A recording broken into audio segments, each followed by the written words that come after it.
नमः शिवाय दोस्तों। आपने पिछले अध्याय में पिछली वीडियो में आपने सुना कि कैसे मीना का विवाह पर्वत के साथ हुआ और कैसे पितरों की तीनों पुत्रियां माता पार्वती, माता सीता और राधा रानी के रूप में जन्म लेने का उन्हें वरदान मिला था। आगे की अध्याय शिव पुराण का तीसरा अध्याय आज की इस वीडियो में हम शुरू कर रहे हैं। कथा शुरू करने से पहले आपसे अनुरोध है कि कमेंट बॉक्स में हर हर महादेव जरूर लिखें। तो शुरू करते हैं आज की वीडियो। नारद जी बोले, हे महामते, आपने मीना के पुनर्जन्म की यह शुभ एवं अद्भुत कथा कही है। उनके विवाह के बारे में भी मैंने सुन लिया। अब आगे के उत्तम चरित्र का वर्णन कीजिए। ब्रह्मा जी ने कहा, नारद, जब मीना के साथ विवाह करके हिमवान अपने घर को गए तब तीनों लोकों में बड़ा ही भारी उत्सव मनाया गया। हिमालय भी अत्यंत प्रसन्न हो मीना के साथ अपने सुखदायक सदन में निवास करने लगे। हे मुने, उस समय श्री विष्णु आदि समस्त देवता और महात्मा मुनि गिरिराज के पास गए। उन सब देवताओं को आया देख महान हिमगिरि ने प्रशंसा पूर्वक उन्हें प्रणाम किया और अपने भाग्य की सराहना करते हुए भक्ति भाव से उन सबका आदर सत्कार किया। हाथ जोड़ मस्तक झुकाकर वे बड़े प्रेम से स्तुति करने को उद्यत हुए। शैलराज के शरीर में महान रोमांच हो आया। उनके नेत्रों से प्रेम के आंसू बहने लगे। हे मुने, हिमशैल ने प्रसन्न पूर्वक मन से अत्यंत प्रेम पूर्वक प्रणाम किया और विनीत भाव से खड़े हो श्री विष्णु आदि देवताओं से कहा। हिमाचल बोले, आज मेरा जन्म सफल हो गया। मेरी बड़ी भारी तपस्या सफल हुई। आज मेरा ज्ञान सफल हुआ और आज मेरी सारी क्रियाएं सफल हो गई। आज मैं धन्य हुआ, मेरी सारी भूमि धन्य हुई, मेरा कुल धन्य हुआ, मेरी स्त्री तथा मेरा सब कुछ धन्य हो गया। इसमें कोई संशय नहीं है, क्योंकि आप सब महान देवता एक साथ मिलकर एक ही समय यहाँ पधारे हैं। मुझे अपना सेवक समझकर प्रसन्नता पूर्वक उचित कार्य के लिए आज्ञा दें।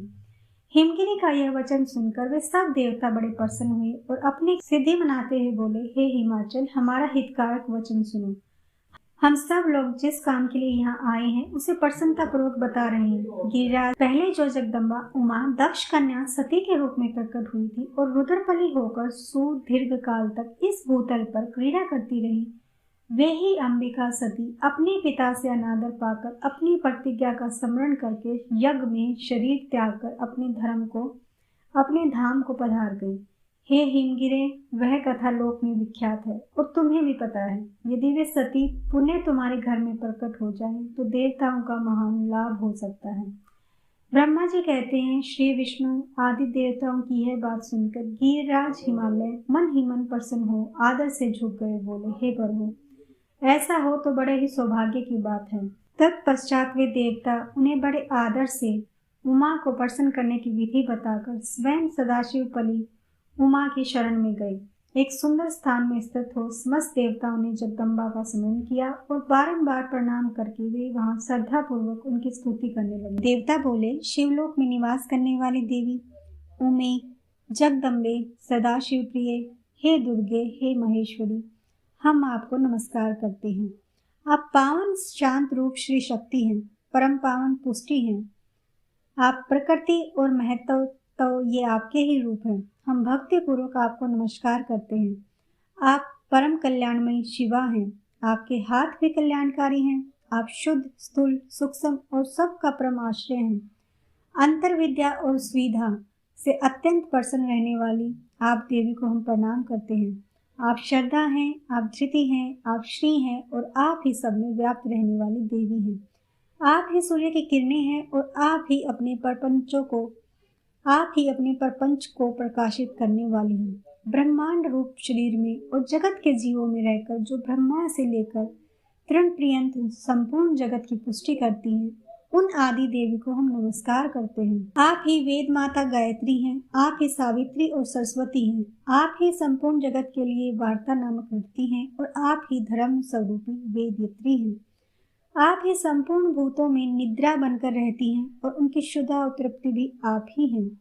आप ही तृष्णा, कांति, छवि, तुष्टि और सदा संपूर्ण आनंद को देने वाली हैं। आप ही पुण्यकर्ताओं के यहाँ लक्ष्मी बनकर रहती हैं और आप ही पापियों के घर सदा ज्येष्ठा के रूप में वास करती हैं। आप ही संपूर्ण जगत की शांति हैं। आप ही धारण करने वाली धात्री एवं प्राणों का पोषण करने वाली शक्ति हैं।